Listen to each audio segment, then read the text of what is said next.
if there's ever a comet heading towards, I've just said Terry Deverell up there because that crazy mofo would head anything. Yeah. He literally, I think he must have done about 50 headers in that second half. Yeah.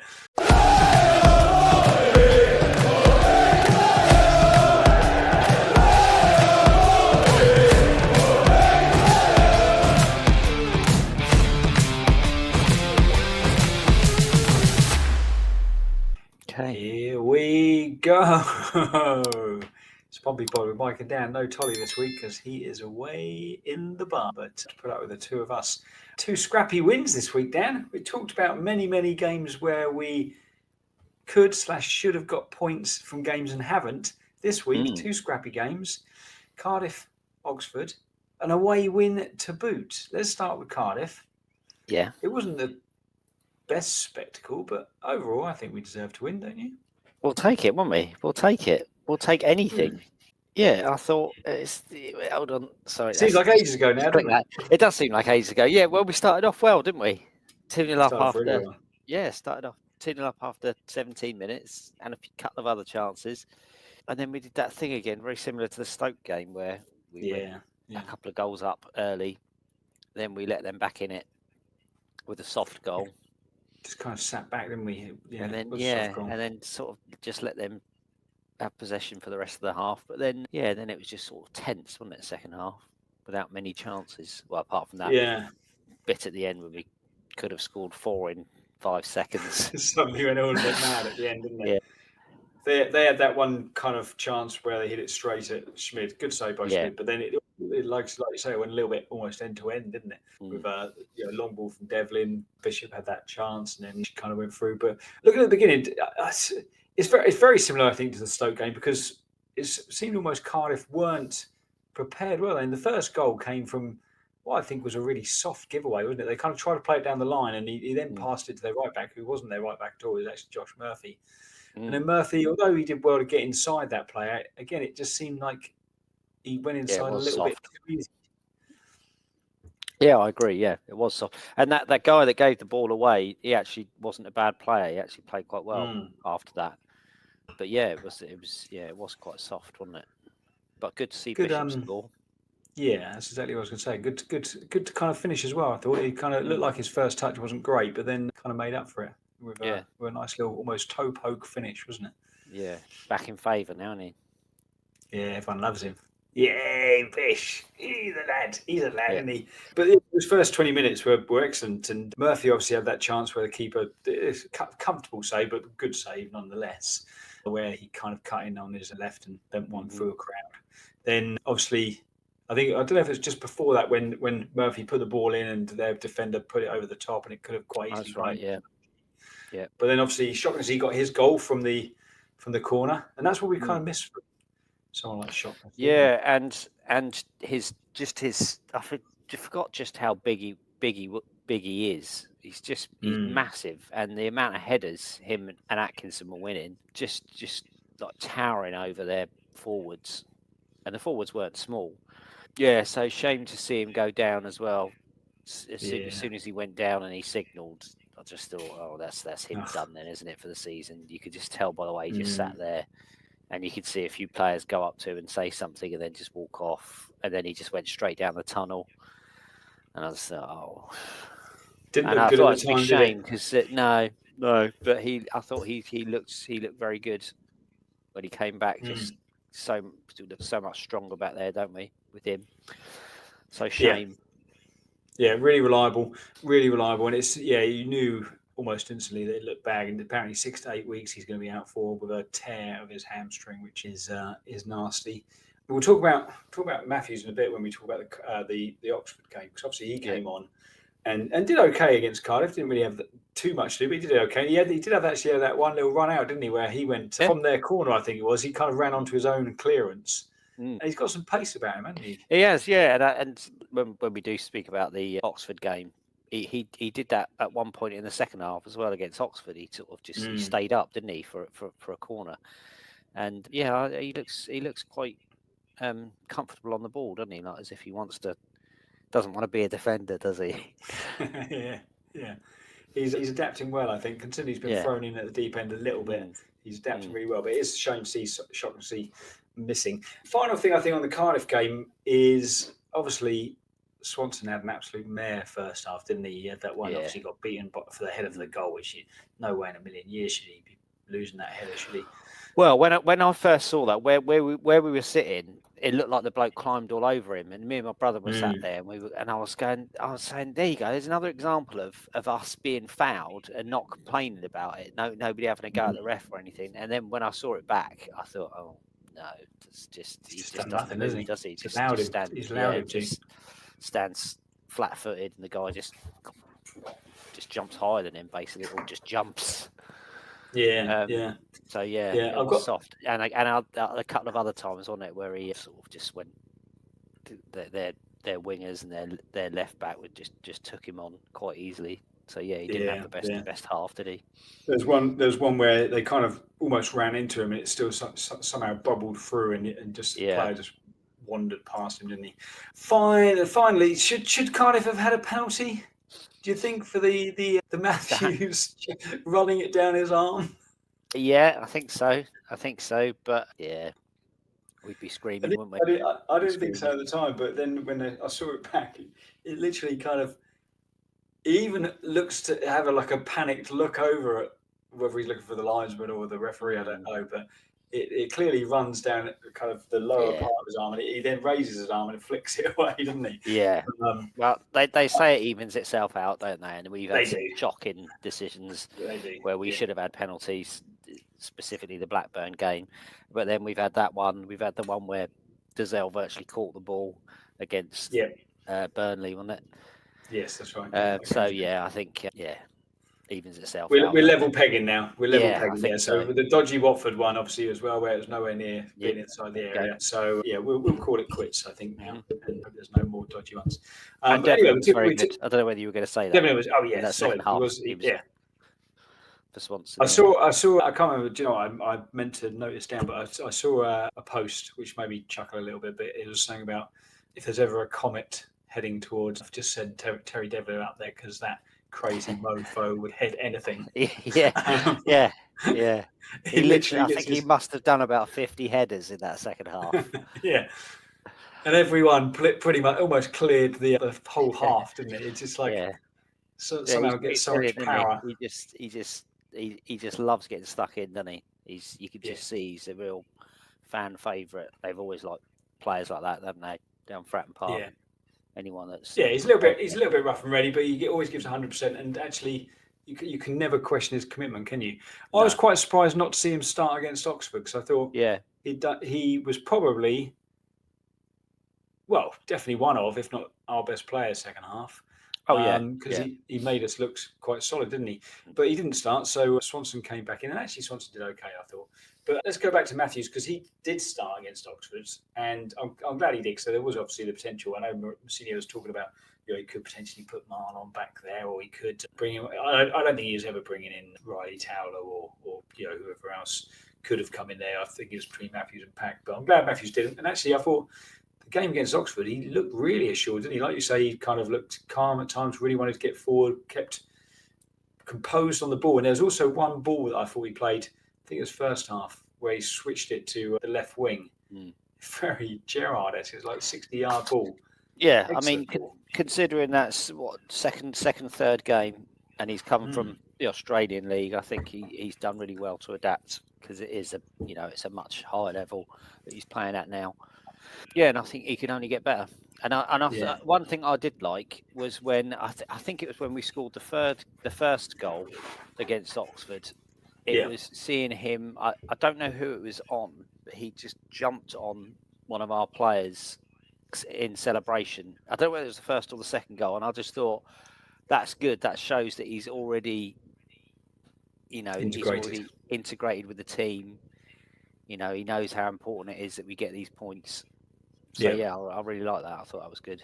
Good to see. Yeah. On that note, see, obviously when we were having our, not that we're out of trouble by any means, but we do have a 7-point cushion now, which is nice considering we've spent most of the season in the bottom three, if not bottom. But in that period, obviously, there's a lot of nonsense talk on social media. And quite often I saw comments about people saying Mourinho's lost the dressing room, he needs to go, this, that, the tactics are poor. The one thing I could say about Mourinho is I do question how late sometimes his substitutions are, but even that has changed now. We've got a more complete squad. But one thing I could never say is I don't think he's ever lost the change room, is he? I think one thing which has been quite clear from on the pitch is that the players are playing for each other, and there seems to be a really good team spirit, camaraderie. Yeah, and they just see. That's one thing I don't think you can level at the manager is that's it. They obviously do a lot of work on that, and it seems quite genuine as well. There doesn't seem, again, like you say, the pretty much the whole team came down the pitch, didn't they? yeah. And I think at times last season when, for example, Norris came all the way down to the kind of left wing corner flag after we scored a goal, didn't he? And jumped on, I think it might have been Shocknessy or Bishop's back. It just shows that you've got that team spirit. Yeah.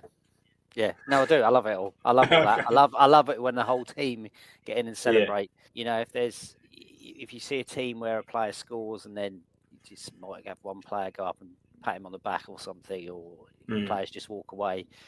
I think when you see the whole team celebrate, it shows you have got a good, a team to get on and off the pitch. So I love all that. Kind of Billy Big Balls, do there? There doesn't seem to be any player who seems to think they're above it or anything like that, which is good. So Matthews came in, had a good game. Deserell, first goal for Pompey. What a cracker! Yeah.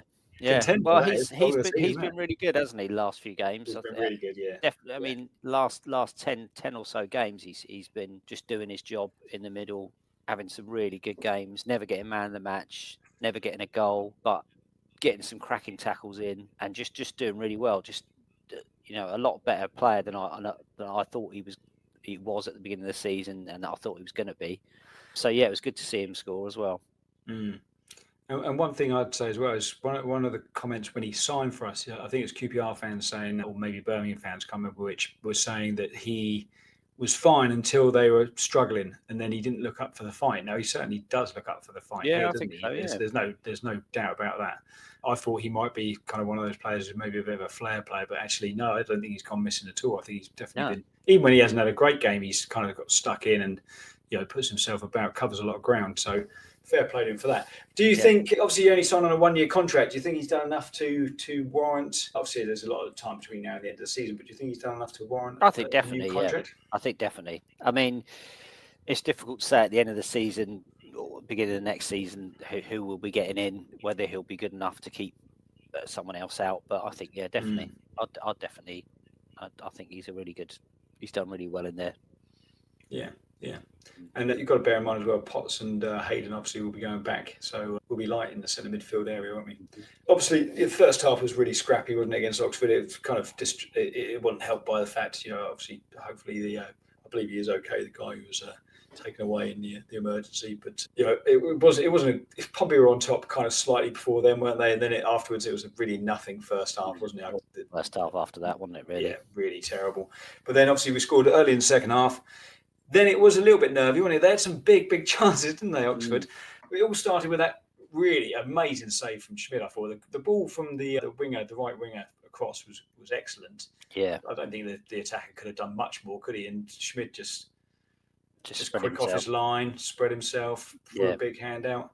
But what about the two kind of misses that followed that? So you had the Mills chap who literally had an open goal 3 yards out, and then the guy who came off the bench, I forget, Phillips, came off the bench and then headed one over from about 6 yards. Yeah, big chances. Huge chances then, aren't they?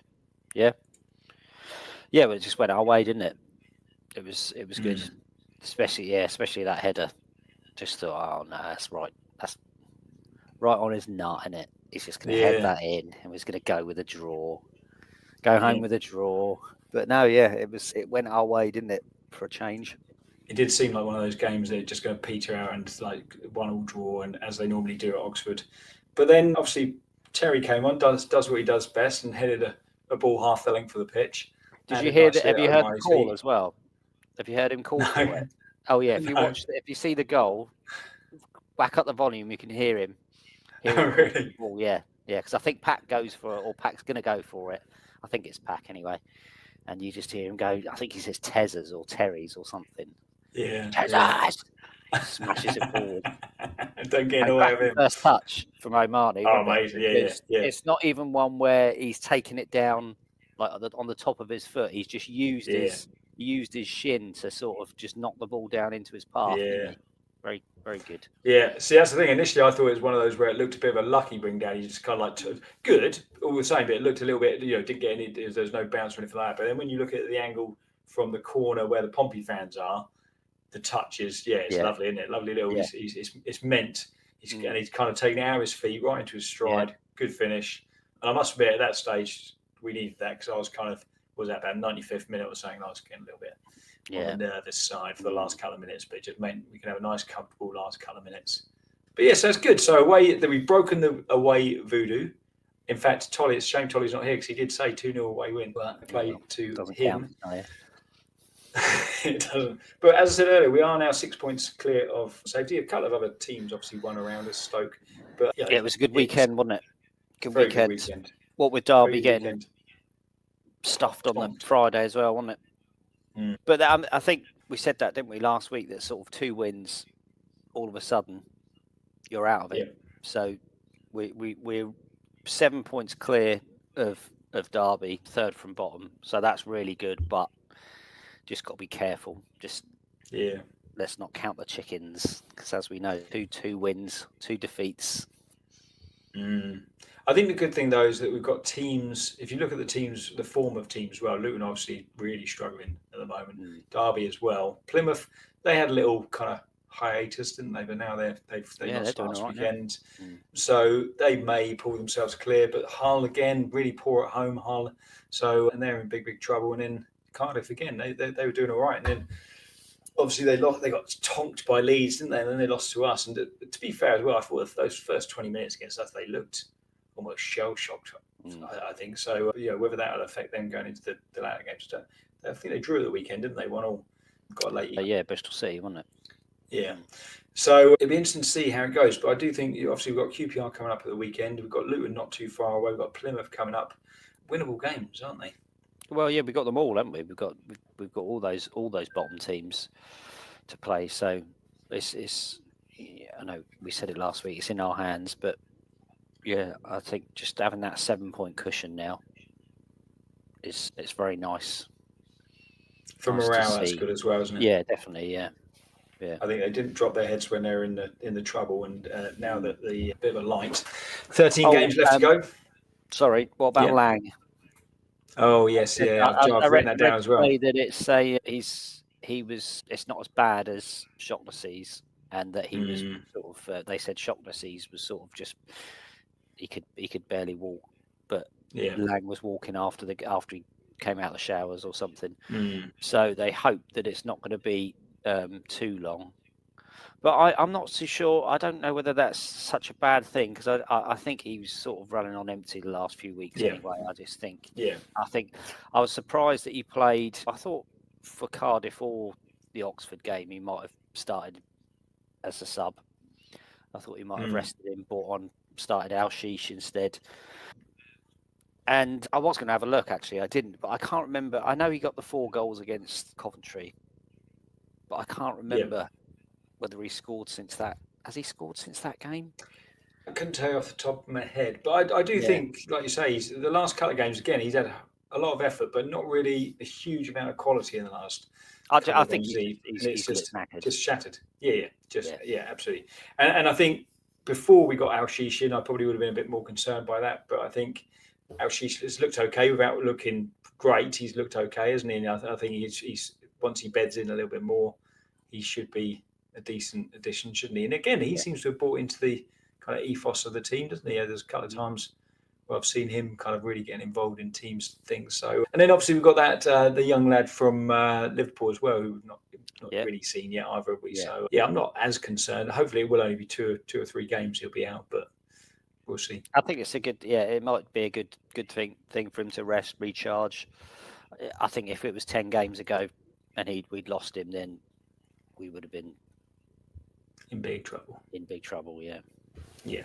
Even just from a morale point of view, because he was our standout. This was even before Murphy's run of good form. Murphy's obviously been the standout lately, hasn't he? But I think before Murphy found that run of form, Lang was the man, wasn't he? He was the one that made us tick. Everything came through him.